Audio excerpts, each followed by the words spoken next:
Welcome everyone to the Gentleman's Hour, and today we have a very special guest, Mr. Paul Kearney. Thanks for being here, Paul. My pleasure, guys. Yeah, great to be here, and I love what you're creating with the Gentleman's Club. It's cool. Yeah, awesome. Yes, welcome, Paul. And it's been a long time since we've seen each other, and I know you're in Italy now, but I'm still going to say top of the morning to you. Top of the morning to you. How we doing, Mr. Marker? How we doing? Anyway, yes, things have changed a lot over the last 12 months.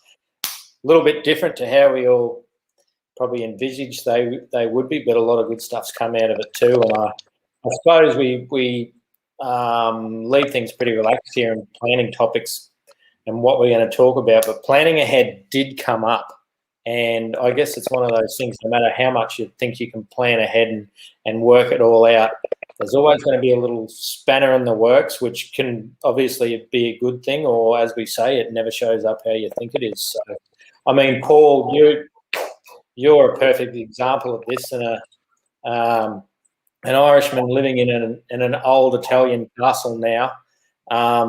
Anyone being in Italy was something random, and you wouldn't have thought you would have been there unless you really had to. But like we quickly spoke yesterday, this has been something which has just created amazing stuff for you, if I'm correct. Yeah, it's when I look back on it, and I think for everybody, it's important to acknowledge how much change we're choosing, all of us, like everybody, we're changing the planet. And it's like, for me at present, it's like Dane was saying, so Dane here, the founder of Access Consciousness, that it's like there's a tear in the fabric of reality. And it's like everything has changed, and it's almost like there's a little glitch, and everybody is like, wow, everything isn't like we were always told it was. And it's like, what's truly possible? And I think for everybody, if you look back on the last year and just acknowledge how much you've chosen, how much you've changed, and like really truly acknowledge that, like that it's like we've all chosen so much change. And it was quite funny. Initially, I was going to the castle for 2 weeks, so I was going over to kind of do a little bit of work and then get out of there again. And COVID came along and everything changed, and it's been an incredible adventure. I've met so many brilliant people, had so much time.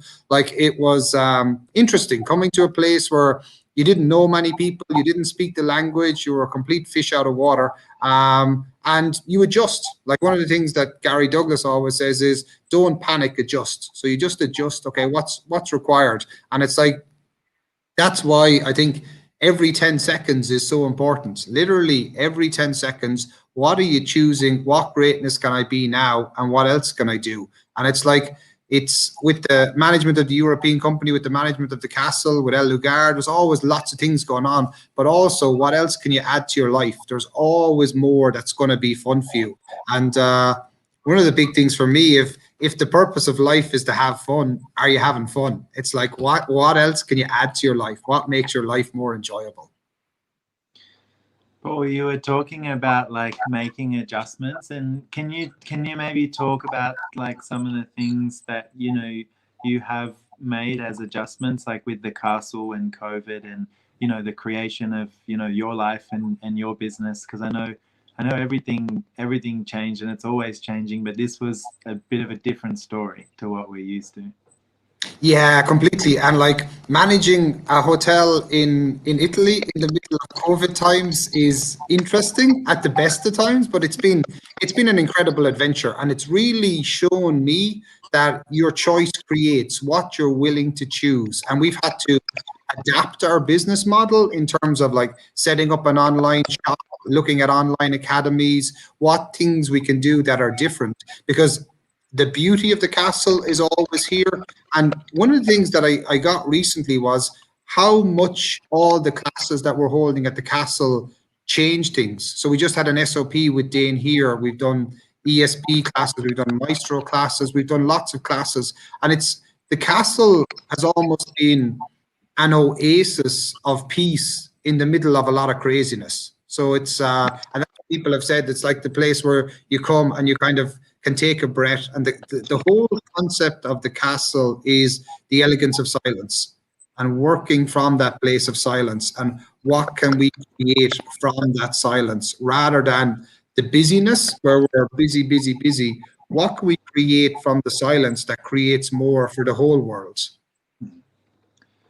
I love that, because it is such a different space when you're there. It's like you feel like your body can relax, and it's kind of like your space. You sort of start to reach out, like further than you normally would, and allow it in, and relax and receive, and yeah, it's very different.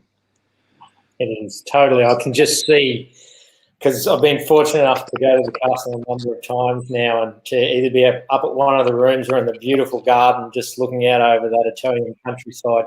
And it's a deafening silence sometimes, but it is such a contribution.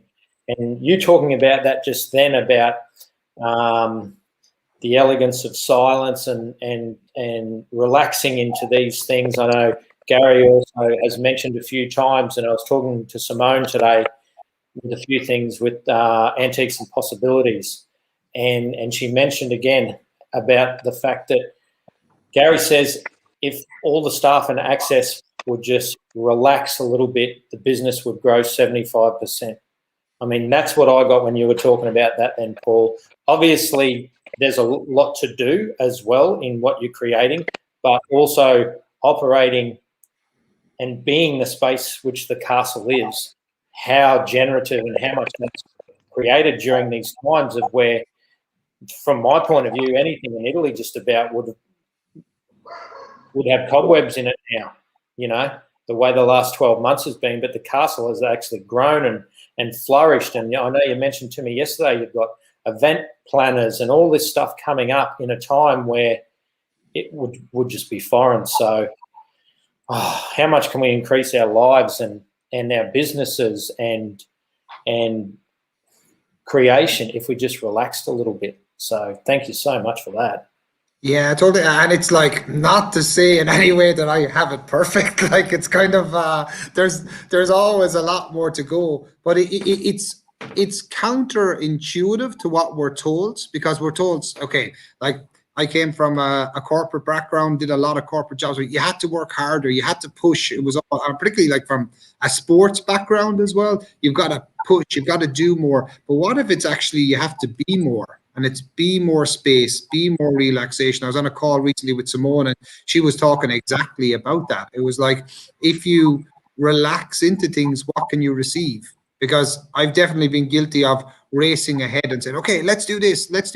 But it's more from a place of panic than it is from a place of space. And that's like, the castle has been here for approximately 2,000 years. And like, we have written records from 1,000 years, but we know it's been here for around 2,000 years. And it's like, it's seen world wars, it's seen famine, it's seen pestilence, it's seen everything. And it's like, COVID will come and go as well. And it's like, it's actually honoring you and honoring that space, because that's the gift that it is. And I'm only I'm getting that on a new level now. It's like what Gary and Dane and all the shareholders are looking to create here. It's a gift for the whole world. It's like the people who come here, it changes their life. It changes every aspect of their life, because they get to receive a different level of elegance, a different level of peace, a different level of beauty than they ever considered possible. It's a totally different level. Paul, can you also talk a little bit about like what it is for you personally? Like, because I know being at the castle, it's like everyone sort of has this idea that it's going to be a certain way, but it's also like, it also has this intensity about it of like creation. And I know like being there is, it's lovely. And there's also this kind of energy that seeks into your life about, some of the things you've mentioned, like what you're choosing, what that's creating, and really showing you to look for different possibilities everywhere. So what's changed for you personally as well, being there, managing the castle, and all the other projects that you're working with as well, like El Lugar and Access, and tell us a little bit more about what's changed for you. Yeah, I get everything has kind of changed for me, and it's like your choice creates, and as you choose more, you have to be more, and that's my sense on it. It's like when you choose like the castle, it's an incredible energy to have in your life, because there's a presence with the castle. Like, you have to be present with the castle and see what the castle requires, because like when the castle,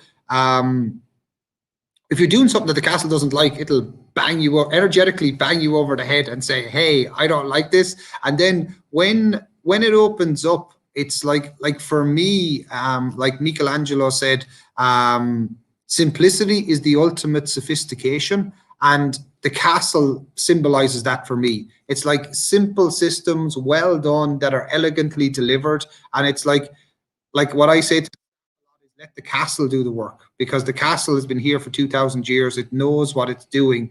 When you bring people in and they get to experience a new level of being them. Like we had a case where a lady came to visit the castle, and she was a professional event. It's all about the beauty, the elegance, the kindness that the castle is. And next thing, she just started crying, and like she was crying for around 10 minutes, but you could see the castle was working on her. Like the castle was showing her a different possibility, and it was like the castle is almost saying, look, I'm here, I've always got your back. And it's like, are you willing to have your own back? And that's ultimately the question I think that all of us have to ask, because the universe always has our back if we're willing to have our own back. You have dropped some absolute gems in the last 7 minutes or something, Mr. Carney. Thank you so much for that. No problem. And I know we're talking the gentleman's hour, and we normally talk about, well, anything and everything, but thank you so much for this, because like we've touched on, everyone gets so busy and in that place of doing all the time to create more. And being in the position I am now with the Antiques and Possibilities shop in Perigium Beach, like you've really nailed it home there from the point of view of what can we be for the shop, and the shop just being it what it is, with its beautiful treasures and furnitures and all that. How can that create more for us, which in turn, you know, is going to create more for everyone, more customers, more everything. So from an antiques, somewhat castle type thing, I'm very grateful for this conversation on the fact of relaxing and just being and letting the energy of everything contribute to it. So thank you so much for that one.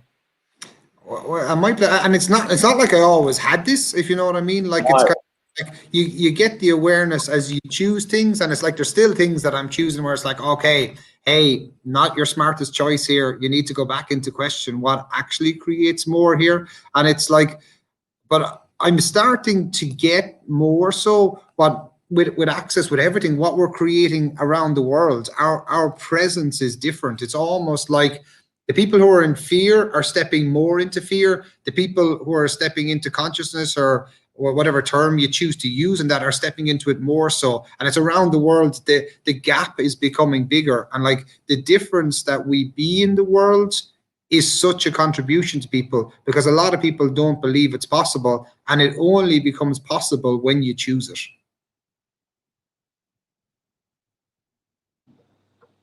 There you go. There's another meme. We need someone to capture all of the wise words you've said so far. It's great. So let's also, because I don't know, I'd like for people also to know a little bit more about like you, Paul. So like, can you talk a little bit about, you know, like you sort of like growing up, and then you said you also worked in a corporate background and everything, like, you know, what was it like, and how is it sort of like different today? Like, did you ever think that you would be, you know, sitting in a castle, you know, when you were growing up as a young lad, you know, playing rugby or whatever it was, whatever the sport was that you played? Like, what's that sort of journey been like? Yeah, so I'm pretty much a country boy, and like was born in the countryside, like worked on lots of farms. My dad was a master gardener, so I spent a lot of time working with my dad in nature, and love nature and still do, and like love animals. And it was, so I was always, in one way, I was always a bit of a go-getter. I was always looking for more, looking for different things. And then around 20, so when I was in university, I had a bout of depression that completely knocked me sideways. And it was something I hadn't experienced before. And like now looking back on it, it was the best thing that ever happened to me, because it got me to look at my life differently. And I really started asking different questions. And I trained as a Tai Chi teacher and a yoga teacher and a meditation teacher, and loved all that. But on the other side, then I had my corporate background as well, where I was working with a company, Ecolab, but doing a lot of work with the likes of Pepsi, Coca-Cola, different companies, and doing national, international projects, and learned a lot. And like all the stuff that I learned from, like, say, business best practice, some of it's been really helpful with Access. Some of it has completely not been helpful, because you get a lot of fixed points of view. But it's like, it's been willing to change the way you look at you, because it's like, if you view yourself as a jewel, and it's like, wow, I'm important, I matter. What action I take today will create a greater tomorrow. And it's like really exploring that and going into that. And then when I was around maybe 32 or 33, wow, nearly 10 years ago at this stage, I came across Access Consciousness. And it was one of my friends, Rachel O'Brien, who's a facilitator. Her daughter wanted to learn meditation, and I was teaching meditation, and we did a swap. And I remember she was only 8, I'd say 8 or 10, and she ran my bars for the first time. And it was just like boom, boom, boom, boom, boom, all this creativity, all these ideas, and like I couldn't receive it, and I shut it down. So I was like, no, this can't be right. I know what I'm doing on my spiritual path, blah, blah, blah, blah, blah. And then I went, so I didn't do bars then for a couple of months after that. And then I remember doing my first bars class, and just the energy, the joy, the happiness. It was like somebody uncorked a champagne bottle. It was just so much creativity, so much joy came out of me. And it really opened up a new space. And then I started doing lots and lots of classes, and became a bar facilitator, started teaching bars. And then something quite funny happened. So I was at I'd only been involved with Access maybe 6 months, and I was at a 7-day, and Gary asked me to become a worldwide sales manager. And I came working with Access for 2 months. And after 2 months, I quit. And I was like, I can't do this. I don't know how this works. And I was so rigid in my points of view about what business should look like. I wasn't willing to be open to something else. And it really showed me a lot, actually, about being willing to let go of your point of view and explore and see what's possible. And then I didn't meet Gary for probably another 2 years. And then at that stage, they were starting the European company. So I came in working with David and Simone and Gary and Dane, setting up the European company, because Access was just expanding so much.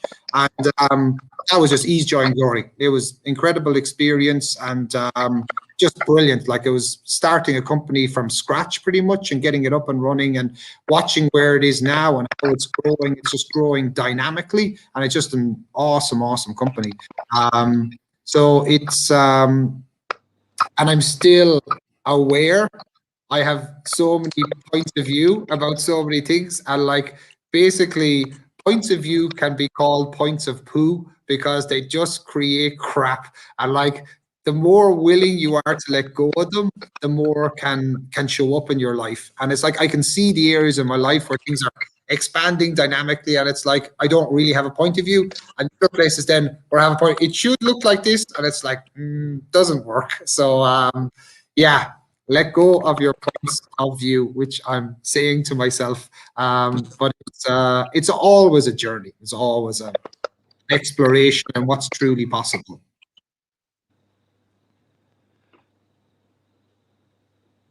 Awesome. It is, totally. That's how much do I owe you for the session? It's exactly what I needed at this stage. Thank you. Thank you very much for that. And Paul, would you like one thing just when you were speaking about that bit about the points of view, because I know, like, for example, with, you know, creation, like at the castle, you also have to be willing to, like, go with what you know and, you know, make choices whether they're going to work out or not. So, like, for someone who might be listening, how would you say that you're able to differentiate between, like, a point of view and following your what you know, or like your awareness? Yeah, great question. Still working on that one. It is points of view can be very they can be very subtle. Like there's times when you know, okay, I've got a really strong point of view about this is the way something should be. And like when you take a point of view, you make something that's infinite. So you make your whole infinite being and you tie it into one point and you make it so limited. And you perceive the energy of it, but it's kind of like we've almost been conditioned so much into this is the right way to do it, or this is the wrong way to do it, or this is the good way to do it, or this is the bad way to do it.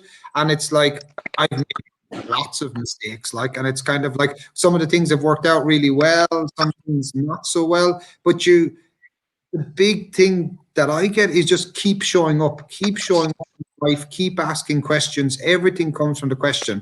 It's like, okay, that didn't work as I thought it was going to work. Okay, what's possible now? Because any business, when you're starting any business, it takes 3 to 5 years to get it up and running. And once it gets up and running, then it has a life force of its own. But you've got to start all the systems, you have to get all the people, you have to get people on board. And one of the big things actually is allow people to fail.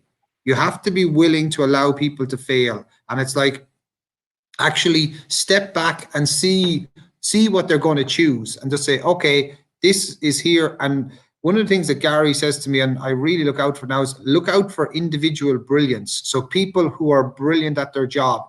And it's not necessarily professional brilliance. It can be just a kindness or a caring. Like that's one of the things that I definitely look for with people. Like I look for people who are competent, who are capable, but who are also kind. And it's like looking for that kindness, because that creates an ambience